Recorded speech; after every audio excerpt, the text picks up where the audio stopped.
Smart Tamil traders அனைவருக்கும் வணக்கம். வர்த்தகத்து இடையே சரிவை கண்ட நிப்டியானது இறுதியில 23,985 என்ற அளவில 10,60 புள்ளிகள் சரிந்து 0,04% மட்டுமே சரிந்து கிட்டத்தட்ட முந்தைய நாள் நேற்றைய நாளைக்குடைய நிலைக்கு அருகிலேயே முடிவடைந்து உள்ளது. பிஎஸ்சி சென்செக்ஸ்ன்னு எடுத்துக்கிட்டீங்கன்னா 76,765,92 புள்ளி அளவில் முடிஞ்சிருக்கு. 69,86 புள்ளிகள் சரிவுல முடிஞ்சிருக்கு. பேங்க் நிப்டியும் பேங்கிங் செக்டார்கள் எஃப்எம்ஜி மற்றும் வங்கியில் ICICI bank, HDFC ICICI bank, axis bank எல்லாமே செல்லிங் பிரஷர் காரணமாக பேங்க் நிப்டியும் சற்று சரிவுடனே முடிவு வந்தன. இன்றைய சந்தை முக்கியமான நகர்வுக்கு காரணம் என்னன்னா, ஐடி துறையின் சிறப்பான பங்களிப்பு இன்னைக்கு நல்லா இருந்துச்சுங்க. ஐடி குறியீடு 3.3% மேல உயர்ந்து பெரிய அளவில் வீழ்ச்சி அடையாமல் தடுத்தது. அதுல டிசிஎஸ், டெக் மஹிந்திரா, இன்போசிஸ் போன்ற அந்த பங்குகள் அதிகமான லாபத்தை ஈட்டியன. அப்புறம் கச்சா எண்ணெய் விலை சரிவு. பிரெண்ட் கச்சா எண்ணெய் விலை டாலருக்கு 85 அளவுக்கு சரிந்தது. சந்தைக்கு ஓரளவுக்கு இது ஆதரவாக இருந்தது. கூலியாளர் விலையும் கம்மியாச்சு. ஐடி செக்டர் கொஞ்சம் பாசிட்டிவா இருந்ததுனால கொஞ்சம் ஓரளவுக்கு டவுன் இல்லாம முடிஞ்சுச்சு. காரணம் என்னன்னா, இன்னைக்கு எஸ்பிரி அதான் காரணம், வேற ஒண்ணுமே இல்லை. எஃப்எம்ஜி பங்குகள் ஹிந்துஸ்தான் யூனிலீவருடைய காலாண்டு முடிவுகளுக்கு பிறகு 7% வரை சரிந்ததால் எஃப்எம்ஜி துறை சந்தையை கீழே இழுத்தது. ஒரு ஐடியா எஃப்எம்சிங்க கொஞ்சம் வெயிட்டேஜ் சொல்லப்பாங்க, அதனால அந்த செக்டாரை பிடிச்சு தள்ளி விட்டுருச்சு கீழே. அப்புறம் அமெரிக்கா மத்திய வங்கியுடைய ஃபெட்டுடைய வட்டி விகித கூட்டங்கள் நடைபெற உள்ளது.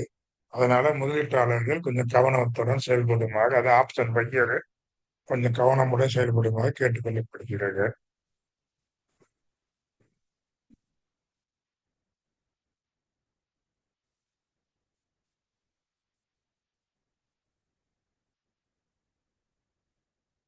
நாளைக்கான முக்கியமான லெவல் எடுத்துக்கிட்டீங்க அப்படின்னா, நிப்டி 24,120 இருந்து 24,150 அந்த 30 பாயிண்ட் மண்டலத்தை தாண்டி நிலை பெற்றால் மட்டுமே கவனிக்கணும். கிஃப்ட் நிப்டி நிலவரப்படி இப்போது லேசா ஒரு பாசிட்டிவ்ல இருக்கு. அதனால கிஃப்ட் நிப்டி நிலவரப்படி பார்த்தீங்கன்னா நாளைக்கு மார்க்கெட்டு ஒரு ஃபிளாட் ஆகவோ இல்லை கேப் டவுனாகவோ தொடங்க வாய்ப்பு உள்ளது. ஆனா கேப் அப்புல தொடங்குவதற்கான சாத்தியக்கூறுகள் இப்போ உள்ள நிலைமைப்படி குறைவாகவே உள்ளது. ஒன்று ஃபிளாட்டு இல்லை கேப் டவுன்ல ஓப்பன் ஆகலாம். கேப் அப்புல ஓப்பன் ஆகுங்கிறது நல்ல மேல ஏதாவது நல்ல செய்தி வந்தா பார்ப்போம்.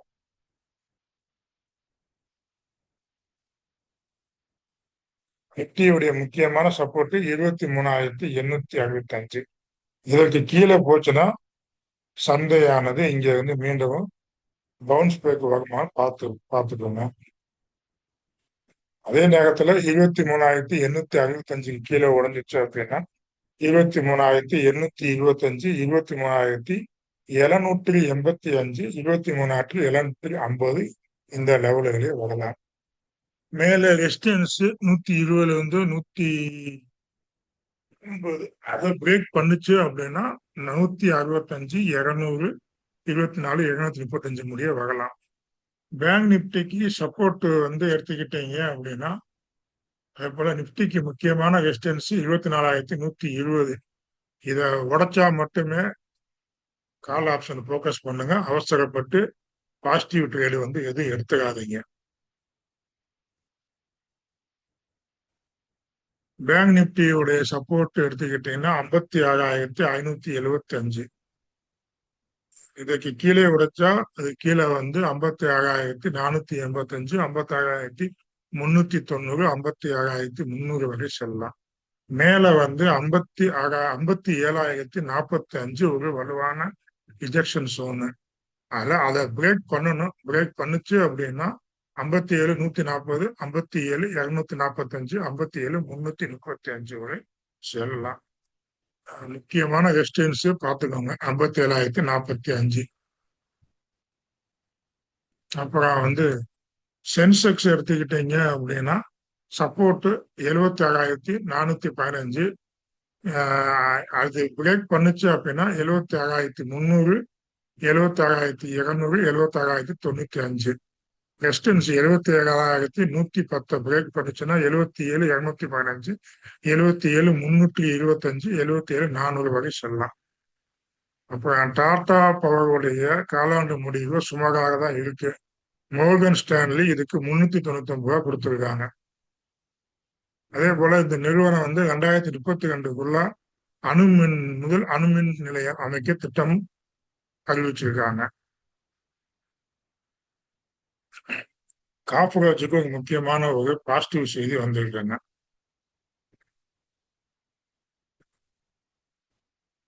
சீனாவிலுடைய தொழில் உருவாக்கம் செய்ய இயக்குநரகம் ஒப்புதல் அளித்துள்ளதுனால இந்த பங்கு என்று 10% உயர்ந்ததுங்க. இதுக்கு குடிசையிலான தடை 1700 1750. அப்புறம் அப்போலோ மைக்ரோ சிஸ்டம் ஒரு நல்ல செய்தி வருது. இந்திய விமானப்படையிலே IAF இன்டர்செப்ஷன் ரேஞ்ச் எக்ஸ்டென்ஷன் திட்டத்திற்கு தேர்வு செய்யப்பட்டுள்ளது அப்போலோ மைக்ரோ சிஸ்டம். இது கையில இருந்து கிட்டத்தட்ட 18% சரிவில் வர்த்தகம் ஆகிறது. இதுக்கு காரணம் என்னன்னா இது இன்வெஸ்டர் எல்லாம் வாங்க பார்ப்பாங்க, அதுக்காக கொஞ்சம் இறங்கி இருக்கு. இது ஸ்டேஜ் 2ல தான் இருக்கு. அதனால நீங்க அப்போலோ மைக்ரோ சிஸ்டத்தை பார்த்துவாங்க. அப்புறம் சோழமண்டலம் இன்வெஸ்ட்மெண்ட் நல்ல சிறப்பான காலாண்டு முடிவுகளை கொடுத்திருக்கு. வருவாய் 8,856 கோடி, கடந்த ஆண்டு 7,267 கோடி, 67 கோடி. நிகர லாபம் 1,656 கோடி. கடந்த ஆண்டு 1,138 கோடியாக இருந்தது, இப்ப 1,656 கோடியாக உள்ளது. ஆபரேட்டிங் மார்ஜின் 25% உயர்ந்து உள்ளது. அப்புறம் டாடா கேபிட்டலுமே வருவாய் 8,822 கோடி, நிகர லாபம் 1,628 கோடி என அனைத்து அளவீடுகளுமே வலுவான வளர்ச்சியை டாடா கேபிட்டல் கொடுத்திருக்கு. இது நல்ல முடிவு தான். ஆனா PE விகிதம் 27.7 குறைந்து மதிப்பீட்டு அடிப்படையில நல்ல வேல்யூவேஷன்ல கொடுத்திருக்கு முதலீட்டாளர்களுக்கு. இந்த வாய்ப்பை பயன்படுத்தி டாடா கேபிட்டலை பயன்படுத்திக்கணும். டாடா கேபிட்டல் டாடா குரூப்னாலே கொஞ்சம் ஸ்லோ மூமெண்ட் தான் கொடுக்கும், ஆனா நல்லா ஸ்டாண்டர்டான குரூப், அதை நீங்க பார்த்துக்கோங்க. அப்புறம் முக்கியமான தகவல் நிறுவனங்கள் கொடுத்த பங்குகள் எடுத்துக்கிட்டீங்கன்னா டாக்டர் லால் பாத் லேபுக்கு நவோமா பையிங் ரேட்டிங் கொடுத்துருக்காங்க. இப்ப இருக்கிறதுல 21% போகும்னு சொல்லியிருக்காங்க. IDFC ஃபர்ஸ்ட் பங்குக்கு 95 ரூபா லெவலுக்கு கொடுத்துருக்காங்க நவோமா. இப்ப இதுல 12% போகும்னு சொல்லியிருக்காங்க. ஜூப்ளியன்ட்டுக்கு ஆனந்த் கதி 18, இப்ப இதுல 35% மேல போகும்னு சொல்லியிருக்காங்க. இது டெக்னிக்கலாகவும் கொஞ்சம் நல்லா இருக்கு. கிண்டிஸ்டான் ஏகநடிக்கல் ஆனந்த் கதி பையிங் ரேட்டிங் கொடுத்துருக்காங்க. இப்ப எல்லா விலையில 12% போகும்னு சொல்லியிருக்காங்க. 5,431 போனா நல்லதுதான். அப்புறம் கார்னல்ஸ் இந்தியாவுக்கு எம்கி குளோபல் பையிங் ரேட்டிங் கொடுத்துருக்காங்க. 950 ரூபாய் கொடுத்துருக்காங்க. இப்போ இதுல 14% உயர்வுன்னு சொல்லியிருக்காங்க. அதே நேரத்துல தென்கொரியாவில் காசிக் குறியீடு 10% முதல் 12% வரை மிகப்பெரிய வீழ்ச்சியை கொடுத்திருக்காங்க. அதே போல ஜப்பான் சந்தையை 2%லிருந்து 3% சரிந்துள்ளது. சீனா மற்றும் தைவான் சந்தைகளும் AI மற்றும் செமிகண்டக்டர் தரவு டேட்டா சென்டர் மீதான அதிகப்படியான எதிர்பார்ப்பு குறைந்ததால் பெரும் சரிவை சந்தித்தன. நம்ம நாட்டிலேயும் AI டேட்டா சென்டருடைய மோகம் இருக்கு, அது என்னைக்கு குறையும் அப்படிங்கிறது தெரியல. ஆனா என்ன ஒண்ணு, நம்ம IT நிறுவனங்கள் எல்லாமே தென்கொரியா, ஜப்பானு, அமெரிக்கா ஆகிய நாடுகளை AI சார்ந்த நிறுவனங்கள் எல்லாமே டவுன் ஆனாலும் அங்கே உள்ள FI உள்ள பங்குகளை விட்டுக்கிட்டு AI டேட்டா சென்டர் பங்குகளை விட்டுக்கிட்டு இந்தியாவில் உள்ள IT நிறுவனங்கள்ல AI சாகாத AI சாகாத சேவைத்துறையை சார்ந்து, பெரும்பாலும் இந்தியாவில் உள்ள IT நிறுவனங்கள் எல்லாமே சர்வீஸ் செக்டார்ல உள்ளது. அதனால முதலீட்டாளர்கள் பாதுகாப்பான தேர்வாக நம்ம IT பங்குகளை TCS, இன்போசிஸ், விப்ரோ போன்ற பங்குகளை முதலீடு செஞ்சுக்கிட்டு வராங்க எஃப்ஐயுமே. எஃப்ஐ பார்த்தீங்கன்னா கொஞ்சம் கொஞ்சமா வாங்கிட்டு வராங்கங்க. ஐடியில பார்த்துக்கோங்க. மைல்டா இங்கிலீஷ் பண்றாங்க டிசிஎஸ்ல எல்லாம்.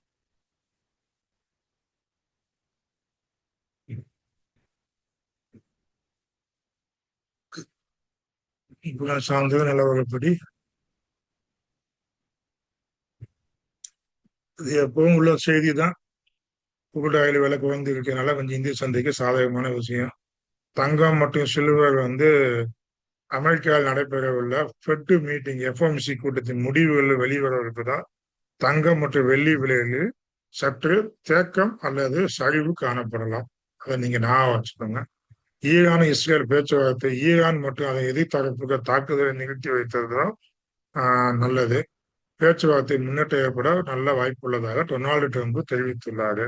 அப்புறம் கூதி வந்து சவுதி மோதல் வந்து சவுதி அரேபியா மற்றும் கூதி கிளர்ச்சியாளர்கள் மோதலில் அமெரிக்கா நேரடியாக ஈடுபடவில்லை என்றும் தேவைப்பட்டால் தலையிடும் என்றும் ட்ரம்ப் கூறியுள்ளார்.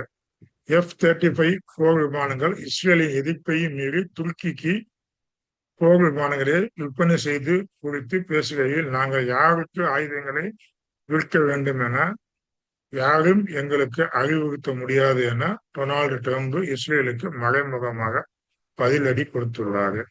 ரஷ்யா ஈரான் கூட்டணி வச்சிருக்காங்கன்னு சொல்லி அமெரிக்கா தளங்களை குறிவைக்க ஈரானுக்கு ரஷ்யா உதவுவதாக கூறப்படும் குற்றச்சாட்டுகள் குறித்து புடினிடம் ரஷ்ய அதிபர் புடினிடம் பேச போவதாக நம்ம ட்ரம்ப் கூறியுள்ளாரு. எங்கிட்ட பேசி எங்கிட்ட கொண்டுட்டு வாங்கப்பா, அடுத்த வருஷம்னாவது எங்க மார்க்கெட்டை ஏற்றி விடுங்க.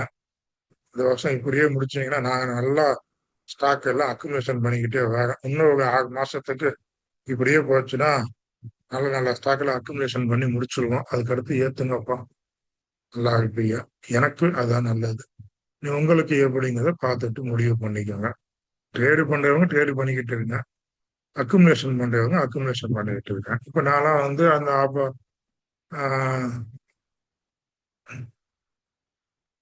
அப்போலோ மைக்ரோசிஸ்டத்தை நான் அப்போ இது பண்ணிக்கிட்டு வரேன். அப்புறம் வந்து டேட்டா பேட்டர்னை வெயிட் பண்ணிக்கிட்டு இருக்கேன். இந்த கம்பெனியை அக்குமுலேஷன் பண்ணிக்கிட்டு வரேன். அப்புறம் டாடா டெக்னாலஜியை கொஞ்சம் கொஞ்சமா வாங்கிக்கிட்டு வரேன். ஒரு சில 11 ஸ்டாக்கை நான் வாங்கிக்கிட்டு வரேன். பார்ப்போம் அடுத்த இடத்துல எப்படி இருந்தா. ஏன்னா கொரோனால இப்படிதான், கொரோனாக்கு முன்னாடி நான் அக்குமுலேஷன் பண்ண ஸ்டாக் தான் 400 4500% எனக்கு லாபம் கொடுத்துச்சு. நீங்களும் அதை மாதிரி பார்த்துக்கோங்க. இந்த இறக்கத்துல எஸ்ஐபி பண்ணுவீங்களோ ஏதோ பண்ணுவீங்களோ கொஞ்சம் அக்குமுலேஷன் பண்ண பாருங்க. ட்ரேடு பண்ற மனப்பான்மையில இருக்காதீங்க. ட்ரேடு பண்ணி ஜெயிக்க முடியாதுங்க. ஸ்விங் ட்ரேடு பண்ணுங்க. குறுகிய காலத்துல நீங்க ட்ரேடு பண்ணுங்க. நல்லா பங்கு எடுத்து பண்ணுங்க. ஆப்ஷன்லயும் பண்ணுங்க. உங்களுக்கு எக்ஸ்பீரியன்ஸ் இருந்தா பண்ணுங்க. இல்லையா கண்ணையை வாய முடிக்கிட்டு ஈக்விட்டிக்குள்ள போய்க்கோங்க. ஈக்விட்டிக்குள்ளேயும் பண்ண முடியலையா மியூச்சுவல் ஃபண்டுக்குள்ள போயிட்டு பேசாம வேலையை பார்த்துக்கிட்டு இருக்கேன். அதுதான் நல்லது. சும்மா நானும் ட்ரேடுன்னு சொல்லி காலையில இருந்து சாயந்தரம் முடிய கூவிக்கிட்டு வெட்டியா உங்க லைஃபையும் உங்க பணத்தையும் இழக்காதீங்க. அதுக்கு மேல உங்களுடைய முடிவு, உங்க பணம் உங்க கையில, அவ்வளவுதான். ஃபர்ஸ்ட் எப்பவுமே உங்க கேபிட்டல் அடுத்தவங்க எவ்வளவு வேணா சம்பாதிக்கட்டும், நம்ம கேபிட்டல்ல 5 மடங்கு ஆக்குறோமா பார்த்துக்கோங்க. இப்ப நீங்க உதாரணத்துக்கு 5 லட்சம் போட்டீங்க அப்படின்னா அதை வந்து 20 லட்சமா ஆக்கிருக்கீங்கனாலும் பாருங்க. 20 லட்சம் போட்டீங்கன்னா அதை வந்து ஒரு 90 லட்சம் ஆக்குறதுக்கு முயற்சி பண்ணுங்க. இல்ல எனக்கு 20 லட்சம் இல்ல 5 லட்சம் இல்ல 1 லட்சம் ரூபாய் இருக்கிறேன், அந்த 1 லட்சத்தை வந்து 4 லட்சம் மாத்த பாருங்க. கொஞ்சம் கொஞ்சமா ஸ்விங் ட்ரேடு பண்ணி பாருங்க. அதுக்கப்புறம் நீங்க வந்து அந்த 4 லட்சம் வந்துருச்சு அப்படின்னா உங்களோட கேபிட்டல் வந்துருச்சு, உங்களை அறியாமலே உங்களுக்கு துணிச்சல் வந்துடும். நீங்க ஒரு ஸ்ட்ராட்டஜி எல்லாமே கத்து முடிச்சிருப்பீங்க. இந்த 1 லட்சம் ரூபாய் 4 லட்சம் ரூபாய் ஆக்குற பிள்ளைங்க. அதுக்கப்புறம் வந்து நீங்க பல பேர்த்துக்கு எக்ஸ்போர்ட் பண்ணுவீங்க, பல பேர்த்துக்கு நீங்க சொல்லிக் கொடுப்பீங்க. அந்த ஃபர்ஸ்ட் உங்களுடைய மோட்டோவை உங்க கேபிட்டலை 4 மடங்கு 5 மடங்கு ஆக்கணும். அது வருஷத்தை விடுங்க, எத்தனை வருஷத்துல. ஒரு சிலருக்கு 9 கிரகம் உச்சம் பெற்று இருந்துச்சுன்னா ஒரே மாசத்துல ஆக்கிடுவாரு. உச்சம் பெறாதவர் என்ன ஆகும், ஒரு 2 வருஷம் 3 வருஷம் ஆகும். பரவாயில்ல, காலம் போனாலும் பரவாயில்ல.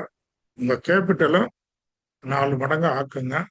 அதுதான் நல்லது. அதுக்கப்புறம் அதுக்குள்ளேயும் உங்களுக்கு ஒரு ஸ்ட்ராட்டஜி கிரியேட் ஆயிரும். உங்களுக்கு பயம் வராது. அதே போல கிளீடு பண்ணிக்காதீங்க, தலக்கணம் வந்துடக்கூடாது. அப்போ அமௌண்ட்டை போட்டு 4 லட்சம் ஆக்கிட்டேன்னு சொல்லி அந்த இது வந்துச்சுன்னா எனக்கெல்லாம் அப்படி தலக்கணம் போட்டு போன காசு ஏகப்பட்ட காசு திருப்பி அதை எடுக்கிறதுக்கு நான் பட்டாப்பாடு எனக்கு தான் தெரியும். அதனால ஸ்டெடியா பண்ணிக்கோங்க. அதுக்கு மேல நீங்க உங்களுடைய இது பையிங்க பையிங்குன்னு ஒரு ஸ்ட்ராட்டஜியை வச்சுக்கோங்க. ஒரு ஸ்ட்ராட்டஜி மட்டும் பண்ணாதீங்க. காலத்துக்கு ஏத்தாப்புல ஸ்ட்ராட்டஜியை மாத்திக்கோங்க. உங்க ஸ்ட்ராட்டஜி கை கொடுக்காது. ஆனா பேஸ் ஒண்ணுதான். அந்த பேஸை மட்டும் புரிஞ்சுக்கிட்டு அதுக்கு ஏத்தாப்புல காலத்துக்கு ஏத்தாப்புல மாத்திக்கோங்க. ரொம்பவும் பேசுவேன்னு நினைக்கிறேன். இதெல்லாம் பேசணும்னு தோணுச்சு. அதனால எவ்வளவோ எழுதி கொடுத்துட்டு சந்தைக்கு கொடுத்துட்டு அப்புறம் 10 வாழை இந்த ஆரம்பிச்சு அதை 2 லட்சமா ஆக்கி இந்த 2ல அதை அப்படியே டபுள் ஆக்கி அப்படியே அப்படியே கொண்டு வந்து இன்னைக்கு கேபிட்டல் வந்து ஆஃப் வச்சிருக்கேன். அதை அப்படியே கொஞ்சம் கொஞ்சமா டெவலப் பண்ணணும். அதை கடவுள் தான் நம்மளை காப்பாற்றணும். நமக்கு தலைக்கணம் வந்து என்ன செய்ய முடியும்? ஒன்றும் செய்ய முடியாது. அடிச்சு தூக்கி போட்டு போய்கிட்டே இருக்கும். அதனால நான் எனக்கு நானே அட்வைஸ் பண்ணுற மாதிரி பண்ணிக்கிறேன், அவ்வளவுதான். ஏன்னா எனக்கு போன மாசத்துல எனக்கு சரியான அடி. இந்த மாசம் ஸ்டார்டிங்ல அவசரப்பட்டு வாங்கி ஒரு பிரேக் அவுட் அப்படின்னா நீங்க அவசரப்பட்டு பிரேக் அவுட்ல போய் வாங்கிடாதீங்க. ஒரு ரெசிஸ்டன்ஸ் இருக்கு அப்படின்னா ரொம்ப காலமா கன்சால்டேஷன் ஆகுது, வேலையும் பில்டப் ஆகுது, பிரேக் அவுட் ஆகுது. நான் எப்பவுமே வந்து பிரேக் அவுட் ஆகும்போது ஒரு சில செட்டிங்ஸ் பார்ப்பேன். மூவிங் ஆவரேஜ் ஆர்எஸ்ஐ எல்லாம் பார்ப்பேன். பார்த்துக்கிட்டு முக்கியமா எம்ஏசிடி பார்ப்பேன். எம்ஏசிடியை பார்க்கல. அப்புறம் வந்து ரீடெஸ்ட் எடுத்த போது பெரும்பாலும் எடுப்பேன்.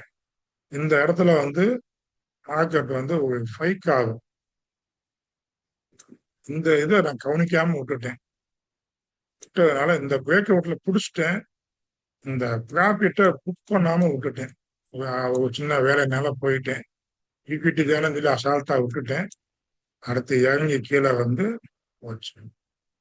அதனால நீங்க பிரேக் அவுட் ட்ரேடரா இருந்தாலும் அதுக்கு சரியான பிரேக் அவுட்டான்னு பார்த்துட்டு அந்த பிரேக் அவுட் வந்து அந்த கேண்டலிஸ்ட் கன்ஃபர்மேஷன் பண்ணுங்க. அதாவது ஒரு பேரிஷ் கேண்டில் வந்து ஒரு புலிஷ் கேண்டில் வந்து எத்தனை தடவை டச் ஆகி அதுக்கப்புறம் பிரேக் அவுட் ஆகுதுன்னு பார்க்கணும். அதுக்கப்புறம் முடிவு பண்ணிக்கணும். அதுதான் உங்களுக்கு நல்லது. பிரேக் அவுட்டுங்கிறது ஒண்ணுமே இல்லைங்க. இப்படி வந்து டவுன் ஆகிட்டு இப்படி வருங்க உங்களுக்கு. பெரும்பாலும் வந்து அசெண்டிங் பட்டன் வரும். 4வதுல மேல போகும். இதுல ரீடெஸ்ட் எடுத்துட்டு போச்சுன்னா நல்ல எண்ட்ரி கிடைக்கும். இல்ல அப்படின்னா இந்த விசிபி பட்டன் சொல்லுவாங்க. இப்படி வந்துட்டு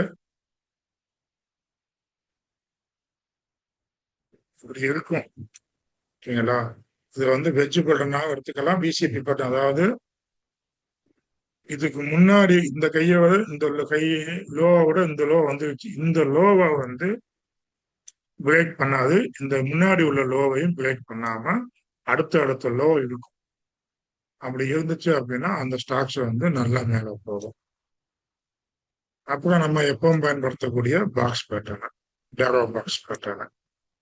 இந்த பாக்ஸ் பேட்டர்ன்ல நீங்க பார்த்துக்கிட்டு நல்லா பயன்படுத்திக்கலாம். இது வந்து ஒரு இதுதான் பெரும்பாலும் இந்த மூணு மூணு செட்டப் தான் வரும். நான் ஒரு செட்டப்ல இந்த டேரோ பாக்ஸ் செட்டப்ல அவசரப்பட்டு வாங்கி மாட்டிக்கிட்டேன்.